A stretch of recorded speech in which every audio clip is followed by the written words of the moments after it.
This episode of Ringer Reality TV Podcast is brought to you by Diet Coke. Let's face it, there are times when we may get a little too invested in our favorite reality shows. And that's when you need to pause and take a Diet Coke break to get back to reality. Shouting at your TV because your fave hate watch just keeps being nasty? Take a sip. Hiding behind pillows from too much cringe? Take a sip. Even getting a little too deep researching people's backgrounds? Please, take a sip. Diet Coke. Make time for you time.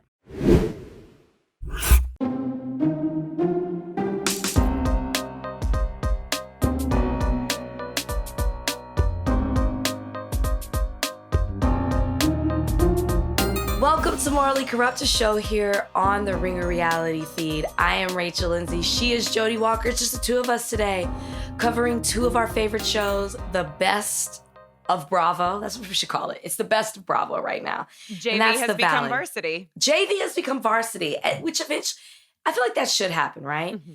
You hear that you may be the lesser known, and you say, "I'll hold my beer. Let me step it up. I've got something to show you," and boy, have they. The Valley Summer House, we're covering it here on our recap version of Morally Corrupt. I'm a little hoarse, which I typically am by Friday. Let's just be honest. But also because I went to Beyonce last night.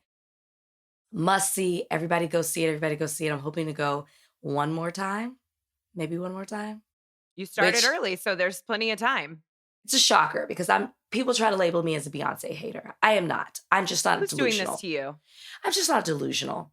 I'm just not delusional. That's all. But I respect the craft, and she's amazing, and she's incredible, and she's such an artist and a performer. But everybody knows her. They should know at this point that Cowboy Carter just has a hold on me. So go see it. It's great. But you get a little bit of everything, which is cool. All right, enough of that. Let's get into Bravo. Let's start with the Valley. Jodi, Jax is in rehab. We finished last episode with him being dropped off. We see Jason meeting with the ladies. That's this episode, right? Yeah. I don't know why that seems so far away. I'm like, did that Jason happen? Jason has been wearing the same outfit for because it's all been happening so fast. It has been. Took Jack's last episode. He's just been in this seafoam green knit top for so long because Jason is doing the work. I know we have our Janet qualms, but I was glad. This was actually a pretty good Janet episode. I was glad to hear her say to Jason, I'm really grateful you did that. I'm very proud to be your wife. Because I was like, Jason seems so normal. And he's in that car, even being in that car for 30 minutes with Jax. Can you imagine? No. They show 10 seconds of him ranting. No, and I just things really seem to roll right off Jason's back. They really do, and I think maybe that's why Janet shines a little bit in this episode because maybe because it starts with him dropping Jax off and then coming over to Brittany's to be with Brittany, and then all the other girls gather around, and I think just listening to Brittany not be able to really even put words to how she's feeling and then have to quiet herself down in front of Cruz because she doesn't want Cruz to have that energy or to hear what's going on. And then Michelle's there and we already know about her and Jesse. I think Janet just looks at her husband and she's just like, wow. And we see that moment that you're talking about where she's saying goodbye to him because he's going to leave to go relieve her mother to be with the child. And she's just like, I love you. Thank you. And his response is like, what? I didn't do anything big. And it's like, you're right.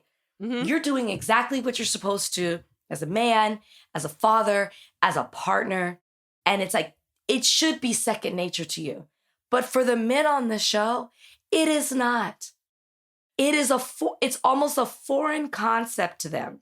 And so it just highlights stark contrast. Now, I know we got some issues with Jason coming up in the show, but allegedly. But for now, let's just use Jason as an example of what some of these men should be aspiring to be. The bare minimum. Right. And I mean, for Jason to also acknowledge the bar is on the floor is, this is no big thing. I drove someone 30 minutes makes him even more in this group spectacular. I'm sure that he has his issues, but like, isn't that all you want is a partner you can be proud of Yeah. and a choice? You've made a choice to partner with that person and a choice you can be proud of. And we're just like, that's what the Valley is, like a practice in watching people deal with their own choices. And Michelle and Brittany are in the thick of it. Yeah. And Jax and Jesse, while clearly not being in good places either, they don't really seem to be as in the thick of looking their own choices in the face. They are in the thick of blaming their wives or ex-wives for choosing them. Mm-hmm. Yeah. It's incredible. The It's really blame incredible. shifting is a real thing, not just in the Valley. We could hop all the way over to the other coast to see that anybody else can get it except for the person who needs to take responsibility. I really just do love the friendship that these ladies have, which is why, we've talked about it before. I don't want outsiders coming in. Mm-hmm. You can tell this is a real friendship group. And I'm speaking about how those ladies, how Janet and Michelle gathered around Brittany, and it's just nice to see. A real friendship group that stays intact, but can also give us drama, and there can be infighting within the ladies and with the couples. As we've talked before, there's so many layers to the Valley. Now, here's somebody who's really just, how do I say it? I guess we've been through breakups, Jodi, before. Mm-hmm. And really, the only way to heal, one, therapy, obviously, but you have to let go of the issues that were the problem of that relationship in order to free yourself and move on. And watching Jesse, now I know Jesse is totally motivated by making Michelle miserable and doesn't want her to be happy and sees her moving on, partly because he's not. Now we've exposed last week that the girl that he had been, whether he was pretending or not, the girl he'd been praising and saying how amazing she is, we have learned is not. But Jesse is a miserable human being. And his whole narrative thus far, 3 episodes in, is shitting on Michelle. And it's really hard to watch because it's like, you're never going to move on and be happy and whatever else you want to add to it until you get over this bitterness and resentment you have for Michelle. They're officially divorced, right? Now they are. I mean, in this moment, they are going through the divorce, but like the filing has been made. They are getting divorced. They're getting divorced. They live separately. She has moved on. I understand it's human nature to be curious about what your ex is doing, especially when it's so fresh, and to wonder if they were faithful to you or, like putting peace. I get it. I'm not going to take that away from Jesse, but the fixation and, dare I say, obsession over it is sad to see. Yeah, because he is so focused on having been wronged. And Michelle, for all her, Michelle's not perfect. No. The way she handles things is questionable often. But what she says at the end of this episode, like that Jesse's ego is hurt, that I filed for the divorce, that I made this choice. And, that's what I'm saying is like, she is looking in the eye that she made the choice I feel like she said last season, like she even kind of knew she shouldn't be marrying him when she did. Like she felt like something was off and she did it anyways. And she's kind of been dealing with that ever since and trying to make it work. And now she is making the choice to get out of it. And Jesse doesn't like that choice was made for him. And she says, if he had made the decision, if he had filed for divorce, I would be getting a very different Jesse right now. That's kind of a maybe. I mean, like, who knows how he would be acting? But she is right to identify that his ego being hurt is what he is exclusively motivated. He's not, like, he could be hurt by her cheating on him, but that's not what he's motivated by. Like, he's motivated by exposing her, by making it clear that she is the bad guy,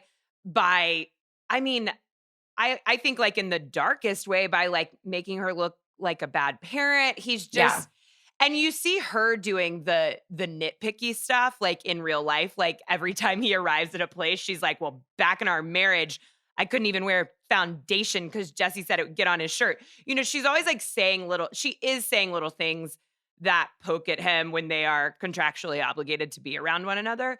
But he is like in his testimonials, Yeah. like building roadmaps for how he's going to destroy Michelle. Right. And it is obvious that Michelle, and he says it in this episode, Michelle admitted to me that she cheated on me. But see, like, that makes Michelle look bad enough. But he's like, oh no, I'm pretty sure that it was with this person. And if it wasn't, then it happened more than once. And it's like, she cheated on you. You literally could just let that sit there. She was unfaithful to you in the marriage. And no, you weren't great, but I do believe Jesse did not cheat on her. She did. So it's almost like if you really wanted her to look, you could literally just almost, not that I'm trying to be manipulative, but like he's playing it wrong. If the goal is to make her look bad and that people feel sorry for you, really sit in the fact that she cheated on you and she admitted that. And acknowledge I was a bad husband, but at least I didn't do this. I mean, I think people would feel more sorry for you because it seems like that's what you want at the, well, and for her to look terrible, but that's what you want at the end of the day. Well, it's oftentimes hard for evil people to assess what does and does not come across as like evil villain behavior.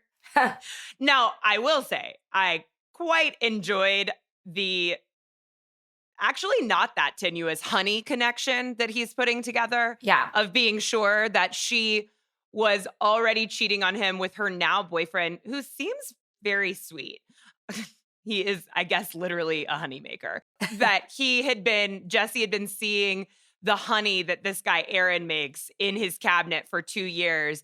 And this sounds ridiculous. He was at Whole Foods trying to find the honey. That man's never been to Whole Foods and bought honey. And he definitely wasn't looking for his wife's favorite brand. And she said that she gets it in Runyon Canyon. And that's where Aaron lives. Like, I did enjoy the complete falsity of him inviting Luke. I mean, Luke, like, still seems like he's surprised to be on a TV show. He does not know where he is. Yeah.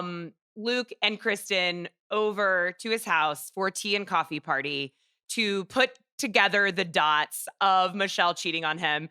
And I just wrote in my notes, Kristen and Jesse is the unholiest alliance possible. Oh my God. Like, this. Oh my gosh.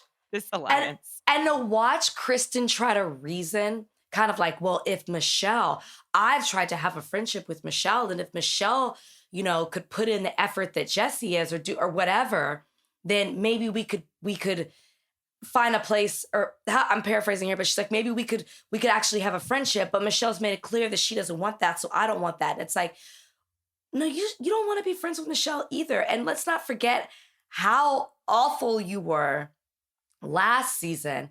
And do you think Michelle's gonna, if you really want a friendship with Michelle, do you think she wants to be friends with you after the way you've been kikiing it with Jesse? Like, I was glad though to like see Kristen at least acknowledge. She was like, you know, yeah, if Michelle would throw me a tea party, then maybe we'd be friends again too. Like, Kristen knows well, I can't tell how much she knows. I can't tell if she knows she's being manipulated, but she is like, Jesse is being nice to me and giving me treats, and so I'm going to be okay with it. Like, that's always been Kristen's fatal flaw and like kryptonite, is she just wants someone to be nice to her.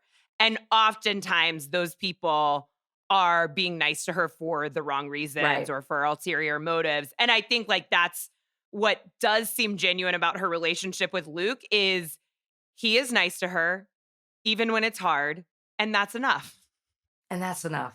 I mean, we have yet to see them have any issues. They do seem to be very committed to one another and really focused on having a baby. And I really did love the scene where Mia like opens up about her fertility and how it was hard. And I think she's touched on it before, but then just like, I know it's hard. And so I just want to be there for Kristen. And I'm like, Mia's so wholesome.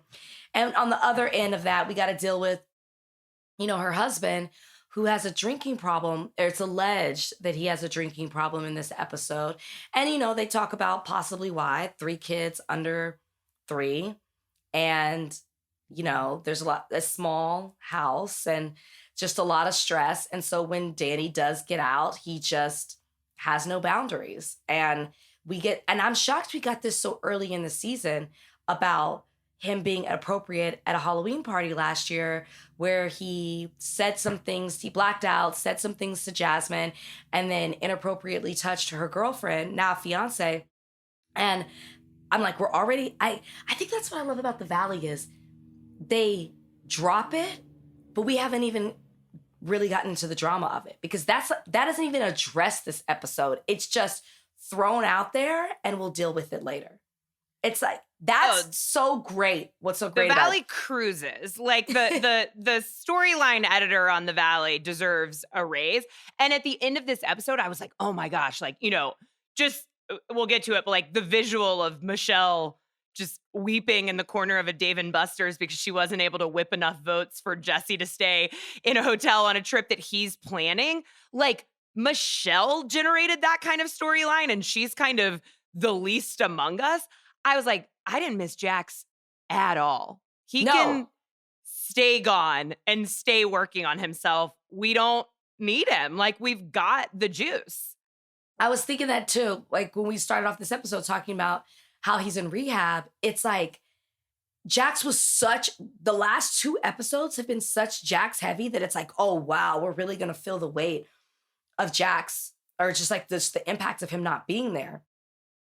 Forgot about it. And maybe because at the top of it, his presence was still, I guess, kind of around just because of what Brittany had to talk about at the beginning or deal with the fact that he's actually there.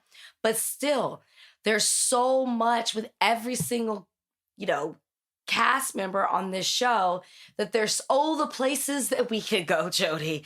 The places that we could go, even Northridge, California, which is to the wild. Wild, which we know they're probably there for purposes of filming.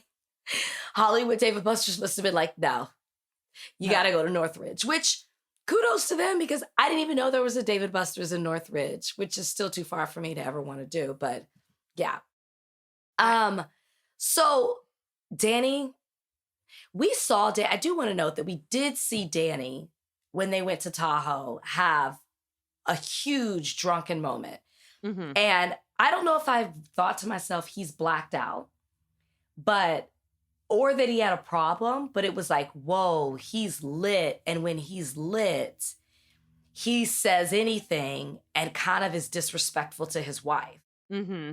I mean, he really doesn't need alcohol to say something that's a little disrespectful. But if this is a continuous thing, it's like, oh, wow, Danny really has a problem. And it's just also alarming. Not saying that he's still in this space. We have no idea. But it's just also alarming because we know that she's pregnant now.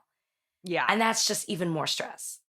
Well, and I think like with Danny, it's alarming because in his normal sober state, and like I think Jesse was saying, he almost like doesn't put the reps in. It's like he doesn't go out all the time. He doesn't go to happy hour and have 2 drinks. He either kind of doesn't drink or he drinks to excess. And there's such a stark difference between those 2 beings. I mean, like some, and not that this makes it any better, but it's like some people can be hammered and blackout and you like don't really know. It's got, like some people don't seem that. He is very different when he's drunk because he's quite performative when he's not drunk. Sure. He's always kind of like putting on a show or sort of performing a version of his own personality. So then when he's hammered, which we haven't even seen again since last season, we're just hearing the description.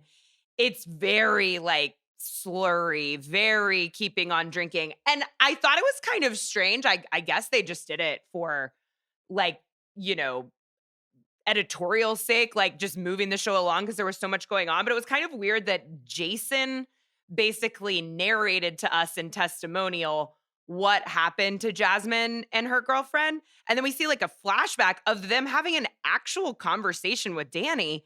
I was like, well, why didn't we see that? I guess it was ultimately kind of pre-filming, or it was like pre the story picking up. But Was it a flashback or was it maybe we got a flash forward? I thought Jason said that they had already talked. Okay. That Jasmine and her girlfriend and Danny had like, because it kind of seemed like they had, said like this was like forgiven him, I guess, like that they've moved on. They're at the party. They're not avoiding him. It seemed like they had moved on. I was just like, why didn't we see the actual conversation? I mean, it does seem like Jasmine is like so chill. I will be thrilled to see her get unchill if the occasion arises.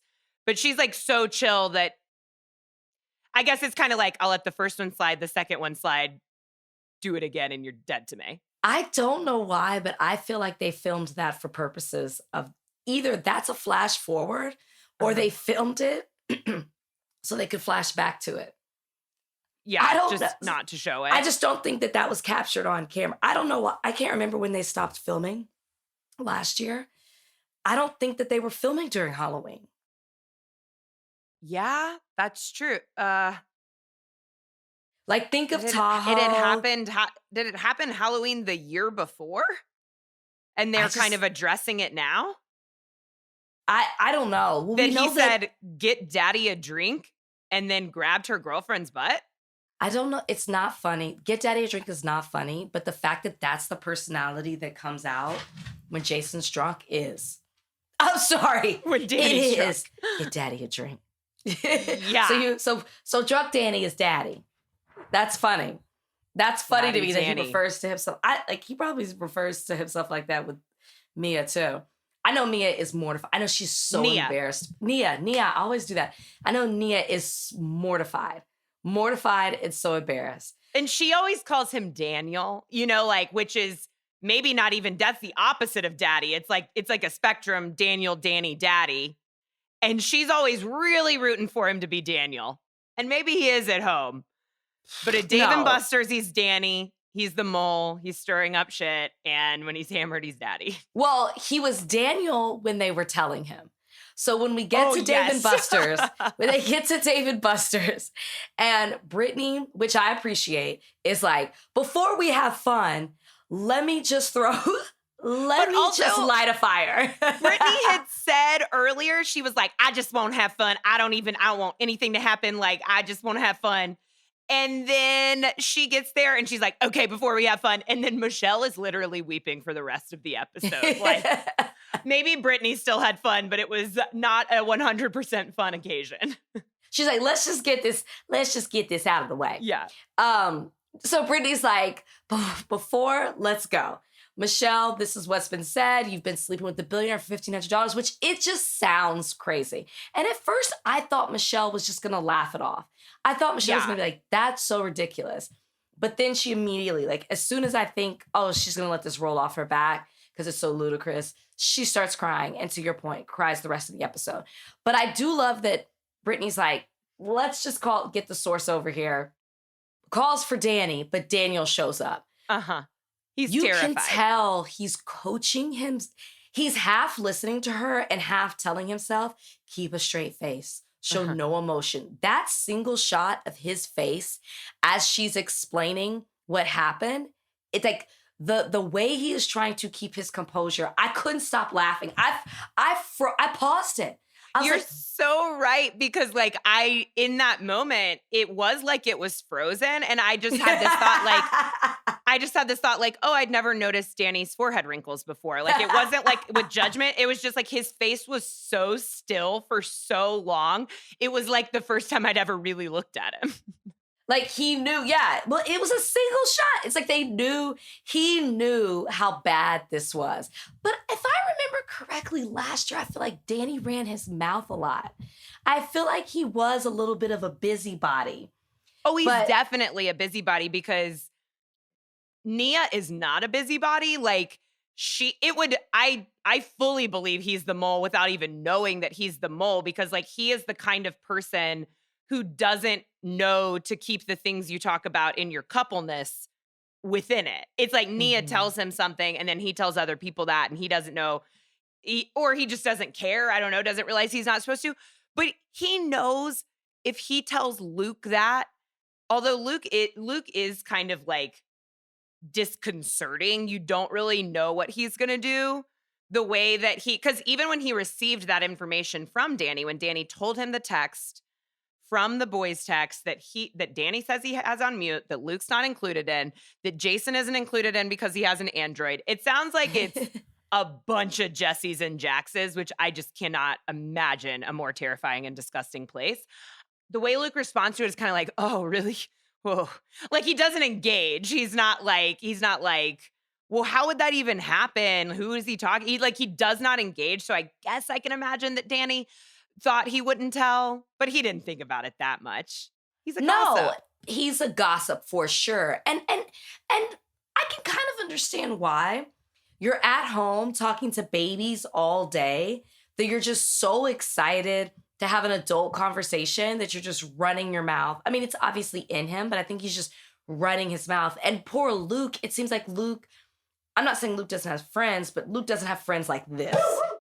Luke also, though, and this really struck me in this episode, is the type of guy that's like, I'm not into drama. I'm not into bullshit. I am absolving myself of this. He literally says, I don't like the game of telephone, so I'm going to tell them this directly so that nothing gets misconstrued.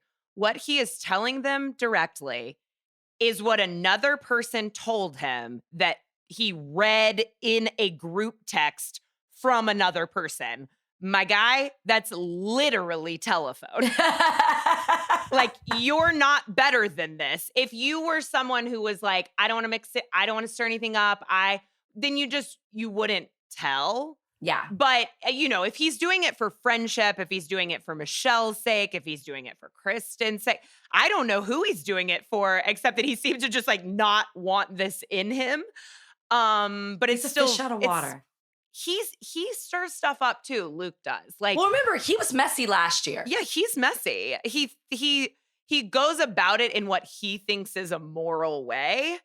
But there are guys like that, who are like, ugh, women are so dramatic. But like, he's stirring this up. He's absolutely stirring it up. But I also think he's a little bit of a fish out of water. I think he thinks, to your point, that he's handling it in the right way and that he's above it and it's going to come off this way. But at the end of the day, you just talk too much. Right. And that's all I don't think it's bad that he told. I don't blame him great. For that. Yeah. It's like, I might do the same. It's just your hands aren't clean. You're in it, Yeah, you're in it. Yeah. And you've just jeopardized, like, after Daniel leaves the room and Danny comes back to kind of talk to Luke, and Luke's like, yeah, I kind of think I know what this is about. And Danny's like, gosh, why did you do this to me? That type of thing. I'm almost like, did Danny say it knowing Luke would say something? Luke was always going to tell Kristen. He was always going to tell her. And thankfully, I'm glad it came out, whatever, for us, for our sake. But also, it just, once again, highlights how stupid these men are. Why are you writing all of this down? Well, it's the sanctity of the guy's text. But Rachel, even if Luke hadn't said a thing, there is actual evidence, apparently, of the worst said things that at any moment, if this friend group falls apart, they can take that and use that against you. God, what are we doing here? And it's almost like they think that they're like, oh, we have our group chat and it's this and this. It's like, that is what you call damning evidence. That's why this is not a flex. When Danny came over and reported back to Jesse that he had told Luke this, now it's gotten out, telephone is initiated. It may have been a little editing, but Jason's immediate response was like, well, that's the thing about libel and slander, is if it's true, then it's not libel or slander. And I was like, no wonder Jason's not allowed in the group text. It's not just the droid. It's not the droid. He is a droid. He's boring. Also, any chance to remind the audience, I'm not like them. I'm not like them. I'm a lawyer. I have a full-time job. Yeah. That does not include influencing or whatever else. I get it. Jason. I get Remind it. us. Well, the episode we know next week that Jesse's out of the goodness of his heart is planning a group trip where he's inviting everybody, including Aaron, Michelle's boyfriend, who very smartly decides, I'm not going to attend this group. So thank you, Aaron, for that. But we do hope you come about later. Jesse is enlisting the help of Kristen to plan the trip. It's just so funny. Kristen was like, I'm great at planning a trip. I was like, is that true? Just to attach herself even further to Jesse, just to piss Michelle off, which, again, they're not even that. I mean, we haven't even seen any beef with Michelle and Kristen. I forgot that they don't like each other because other than Kristen saying it, we haven't even gotten there. So there's so many places, again, we can go. We had no idea. I think they must be kind of okay because when, Michelle has a direct conversation with her asking for her vote on who should stay. And that is one of the funniest things I've ever seen on Bravo is Michelle walking around trying to get votes for Jesse to stay in a hotel for a trip that he is planning and has booked the house for. How about you don't go, Michelle? It's very funny. How about you don't go? Yeah, listen, can you imagine how toxic it was in that house? If this is the kind of stuff Michelle does and this is the kind of stuff Jesse does, just imagine what a nightmare it was in that house. Well, it was the so cameras cold, went down. Even when they were on their best behavior, And that's what Michelle says when she's getting really upset after hearing what Jesse said in the group text. Is she's like, was I supposed to stay with someone who didn't hug me, didn't compliment me, didn't like me? And no, of course not. She did the right thing. And that is a very hard place to be in, to be villainized for what is actually right for both of them. Yeah. It's, oh my, what is this trip going to be like? Good. It's going to be good. It's going to be good. Okay, well, speaking of things that are not good, over at Summer House, we have the end of an era, and by that I mean 4 weeks. 4 or 5 weeks. 5 weeks. 5 weeks. Looks like it's the end of Jesse and Lexi, the end of their exclusive, whatever they were, not boyfriend and girlfriend, exclusively dating, Summer House romance, whatever. It's the end of that, but not the end of the mess. I feel like there's still so much more. It's really quite the beginning unfold. Of the mess. Quite the beginning, and it's really interesting to see Jesse. Jesse is in a hole. And the way that he is trying to dig himself out, he's only digging himself deeper into the hole. And it's almost like, I'm like, have you forgotten the things that you've been saying the last 5 weeks? Or it's just a different side of Jesse we're just not used to seeing, because last season, he was just the fun guy, the fun, lovable guy who was coming up on his 5-year mark of cancer. He was sympathetic, empathetic, funny. We found out he could sing. He really just was all about everybody getting along and harmony and family and friendship. And now we're like, no, you're just like every other fuckboy that's come through the Summer House in certain ways. And I will say this about Jesse is I watched this episode and I do actually think that Jesse is very confused, because I do really believe that Jesse, and I don't think he's intentional and I don't think he's calculated. I think he talks too much, and I think he bit off more than he can chew. I can't remember if I said this here or if I said this on the news show of Morally Corrupt, but he was torn between this place of, I really like this girl, we have chemistry and I want to be with her, but I also really want to have fun this summer. And you see him working that out in real time, but also telling Lexi something different. And because he's not being intentionally manipulative, he can't understand Lexi's feelings of it, because it keeps going back to, I'm not a bad guy. Right. But I'm not bad. And we're like, you're right. You're not a bad guy, Jesse, but it doesn't take away from what you're doing in this situation. You're making bad decisions. Yes. But you're not to your core, a bad person. And the he's not refusal grasping to like that. not see it in the gray tones and to only see it as black and white. Like, but I'm not a bad guy. There are bad guys. Like Jesse's and Jax's exist, and I'm not one of them. But the thing is, when like you don't check your own behavior, you can become a Jesse, you know? And I mean, it like, it really is in his best interest to look inward on this. And I agree that I don't think he was intentionally manipulative and intentionally making the house have some strange feelings about Lexi when really Lexi was not the problem here.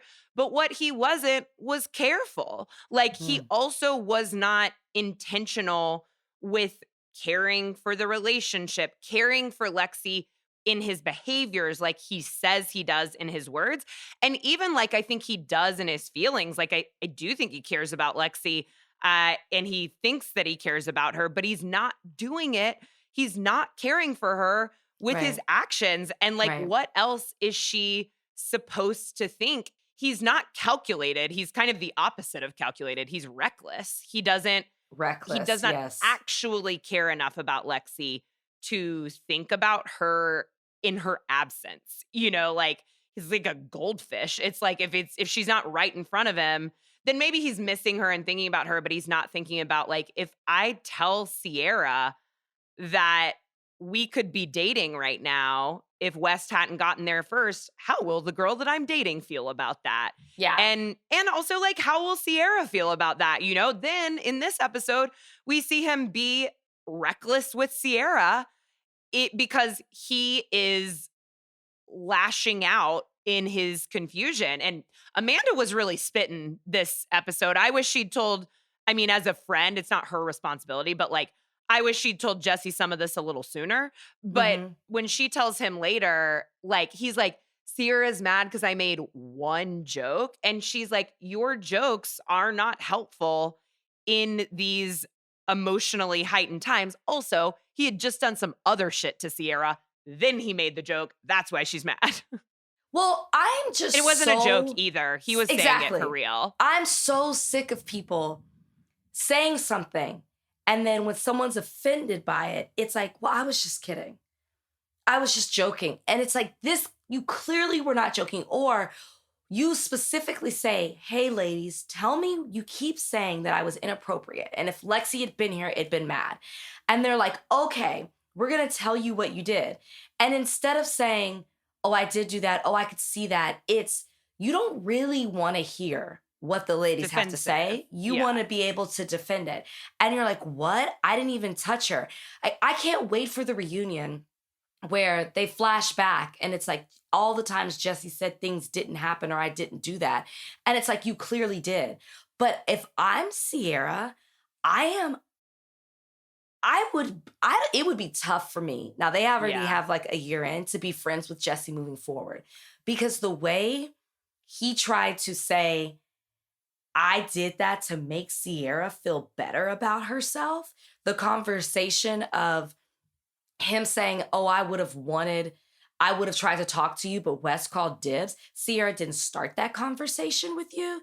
Sierra didn't say she was feeling a certain way. She's totally moved on. He went over there and started talking to her about West. And the whole purpose of him talking about West was so everybody could get it along in the house. And you just stirred up shit by saying, well, I would have talked to you. Sierra wasn't looking for sympathy. She wasn't saying, I feel insecure because West didn't like me.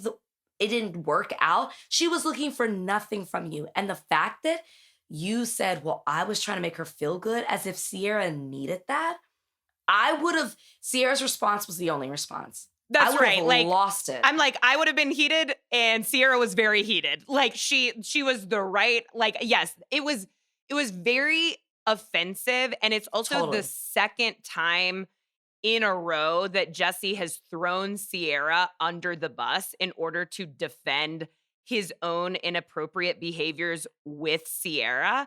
And it's not Sierra's responsibility to call out inappropriate behaviors or defend Lexi or whatever. It is Jesse's responsibility to know if he's doing them And if he didn't know he was doing them at the time, to take accountability for them later. And every chance he's been given to take accountability for, I was too touchy with Sierra, or I said things that were too flirtatious with Sierra while I'm dating someone else, he has made it like Sierra's fault. He has said that Sierra's, needs to be less touchy with him as opposed to he needs to be less touchy with her.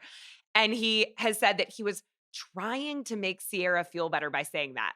No, I think the sneaky person who should be offended here is West, because I'm not totally sure what Jesse even means when he's saying that he was trying to make Sierra feel better. But I really think that he thinks he was making her feel good because he's like, well, I'm the hotter person. And obviously you could have dated me, but you dated, like, West got there first, so I couldn't throw my hotter hat in the ring and you couldn't have had a good hot relate. Like, that is actually not what I think. I think that's what that's what he thinks. Like, who else would say something? He's putting himself above West. I mean, even in, it's kind of in a sweet way with, and we can get back to this, but like with the poor Sierra at a party she is throwing, just fielding fucking 6'4" brunette men at every turn. Like, let this girl dance. When Carl says to her, and he's kind of joking around, and I do think he's kind of making it more comfortable. She's like talking about, I need to date a stranger, I need to date whatever. And he's like, yeah, okay, or he says to her or to us, like, date a few and then you might think I'm a little better or something like that. And like, it's kind of cute or fine when he says it. He's not directly comparing himself, but I think that that's basically what Jesse is saying, making Sierra feel better, is like, it could have been me. I'm better than West in some way. And I think, like, and we, they're obviously still friends. And I do think they're good friends and have a good friend. I'm not like trying to put a wedge in here, but we are seeing West get a little annoyed with Jesse because West is also getting thrown under the bus. Yeah. In Jesse's throwing people under the bus tour in order to not take any accountability. 100%. Like, Jesse, at what point when he's talking to West, is like, she's making me look bad. And it's like, you're doing that all by yourself. She's and I know pointing out the things you've done. Yeah, that's right. And I know you've got a new song and an album to promote. I believe an album as well. But yeah, you're not, it's not looking great for you right now. And I said this to Chelsea either this week or last week. It was this week. I said, I am excited about the reunion, but my fear is, and it was realized in this conversation with West and Jesse, so my fear is that Jesse's going to pull a West. Yeah. And he's just going to say, Lexi's a great girl. She's entitled to how she feels. I wasn't trying to make her feel that way, and I'm sorry, and give us nothing. I don't think, and West kind of says, or Jesse's like, I understand. He says to West, I understand why you responded the way you did before with Sierra. And I'm like, oh, that's exactly what Jesse's going to give us moving forward. And you see West kind of waffle in that moment between giving the advice of like, yeah, man, you just need to say you're sorry. But then Jesse keeps kind of breadcrumbing like that he does still have feelings for Lexi. And then West is like, well, if you have feelings for her, then maybe you should try to work it out. Like, even West can't really like figure, I mean, that's really the blind leading the blind there, with like them trying to figure out how to carefully have a conversation with a woman where you communicate your feelings and emotions. And then, I mean, I guess before we get to like the final moment between Lexi and Jesse in this episode, which is so weird, we should say that Lexi, in a move so unprecedented, it really felt reminiscent only of Lindsay Hubbard, the next morning says, we will be having this confrontation with an audience, and we will wait till the audience is here. Loved it. She said, she said no more telephone. Luke, loved it. Take a lesson. She said, no more telephone. If you want to say stuff about me to other people, say it in front of me. I really underestimated Lexi. My opinion on Lexi at the beginning when we first met her, I didn't think that she would have this much emotional intelligence. I don't know how many relationships she's been through, but the way that she is handling this is exactly like out of a playbook. This is exactly how you should do. Let's cut out the middleman. I don't like how I'm feeling. I refuse to feel this way going forward. And we're gonna talk about it with everybody who's involved. I was highly annoyed that Kyle kept shutting it down. Like Kyle was so protecting Jesse in this moment. He saw Jesse's back against the wall. No, let them have this out. He's talking to everybody else except for Lexi. Lexi's trying to dead it. For everything that, like, every good thing that Kyle does, he must undermine himself. And like last week, I was happy when Kyle defended Sierra. And then this week, for this man, this specific man, to say, why don't we cut it out, guys, not do this in front of the entire group? They have watched his entire relationship drama. Like, this man has had more public outbursts than almost anyone on Bravo. Like, he is constantly involving the entire friend group in all of his drama with Paige, with Craig, with Amanda, with everyone. Like, how dare he? Yeah, no, exactly. Like, I was like, shut up, Carl. I mean, Kyle, shut up. But I do like that Lexi's like, I don't want to feel this way. I refuse to. We're done. And it was great. Like, everybody take a lesson. When a man is making you feel a certain way you don't want to feel, and you feel like trust is broken, or he's making you look a certain way to other people, you don't have to stay there. You don't have to compromise yourself. Exactly, Copper. Like, honestly, I was just in there. Preach. That's it. I think like the final note on that is like that when Jesse and Lexi then come back together, you can tell she's turned it off. And I think she's fighting with that a little bit, like as a romantic, as she said. But yeah, like I think she's gone numb, you know, and he has been giving her that numb treatment the whole time. And that confused look on his face when she goes numb and is like, I'm cutting my feelings off. I have expressed them truly. I have expressed them wholly for 5 weeks straight, and they have been toyed with. I'm cutting them off. And he is so confused. It's like, what are you confused by? You're at the end of the book and you read the whole story. What are you confused by? Loved it. I loved it. I was really proud of Lexi. I'm like, this is a woman who knows what she wants out of a relationship. And I'm really interested to see how she handles it at the reunion. It can only go up from here. And I'm sure she's going to give us some things we didn't see on camera, maybe about like how Jesse kept calling her or hitting her up. I can't wait. He was in love with her. I can't wait for that to happen. Last thing that happens in this episode, or not last thing that happens, but maybe that's, I think, worth talking about, is Kyle and Amanda and the future when it comes to kids. I mean, we kind of, I feel like, touched on it because we got the preview of it about Kyle and Tom having a delusional conversation about how they'd both be great dads. No, Rachel, they had the conversation twice. Like, we did get a preview of it. I'm like, didn't we talk about this? They did it before the party started, and they did it during the party. It was when he was showing Schwartz his like pee kit or his sperm kit last episode, and they were talking about like, oh, can you imagine like if you couldn't have kids? And like, I did think I'd have kids by now. And then they had the conversation all over again. They really are.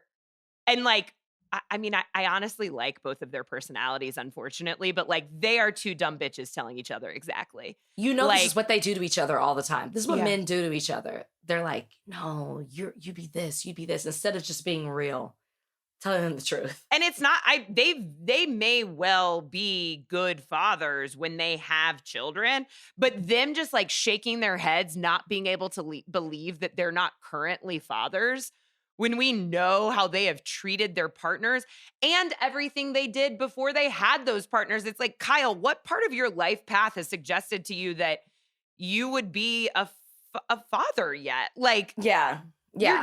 You just started an ad hoc DJ career.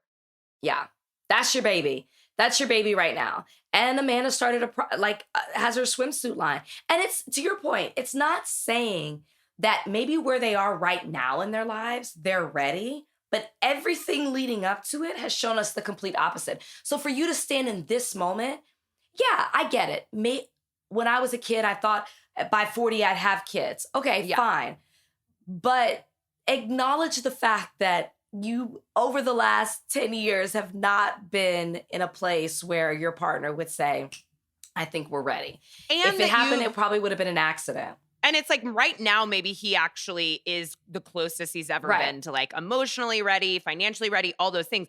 But he's been saying that he wants to be a dad for as long as, and that he's ready to have kids for as long as he's known Amanda. So like, and I mean, this is, you know, it's a choice. They got into a relationship and a marriage with each other. But she's heard him say that at times when he is evidently not ready. Yeah. And what feedback is that going to give her that like, that she is going to, I mean, she's going to be the main parent. And if she is feeling like she couldn't take care of a child, it's really difficult. Like it's a difficult place for them to be in the relationship. And I guess I hope for them that they'll figure out their way through it. And that would be difficult information for Kyle to receive. I don't take that away from him at all. But again, it's like, you've been reading the same book, right? Well, and also... But getting a different story. Getting a different story. The ending's different for them. But also just like what Amanda says about... Amanda has just seemed to, I guess, is getting control of her mental health and pointing out, like, been able to identify what it is and taking the steps to, like, get to a better place. And just, she says it's, like, the best she's ever felt. I think that, yes, Kyle wants kids, and I'm sure they got together knowing they were going to have children. But in this moment, maybe recognizing Amanda's just now getting back to herself, and let's just give her some time to experience that and make sure everything's okay before we add children, which obviously messes with your hormones and your emotions, and you just don't know what you're going to go through with that journey. And even if she can continue taking whatever medicine or whatever it is that she's doing. So I just kind of wish there would have been some acknowledgement rather than poor, pitiful me. And maybe there is off camera. Right. And I mean, basically what happens at the actual like dinner when she reveals it is kind of like a bunch of big blinks. Like he just is like, what? Like he seemed like in a state of severe confusion from the moment like he heard Lexi confront Jesse in front of everyone right through that dinner. He even had like kind of puffy eyes. It's like, Kyle needs to get some rest. And I think that, yeah, like you're right. I think that Amanda is in a place where she's feeling good and she wants to be feeling some of this fun and fancy freeness that Schwartz and Kyle have been feeling for a decade. Yeah. And yeah, I would like for her to have that. Yeah, me too. I'm not worried about Kyle and Amanda. I think they'll figure it out. They've made it through a lot. Yeah, they'll figure it out. They'll figure it out. Well, great episodes this week. Sorry, guys, we didn't cover Atlanta this week, but we will cover it next week. Thank you for joining us here on Morally Corrupt. We'll see you guys on Tuesday, where we'll be covering the news of the week.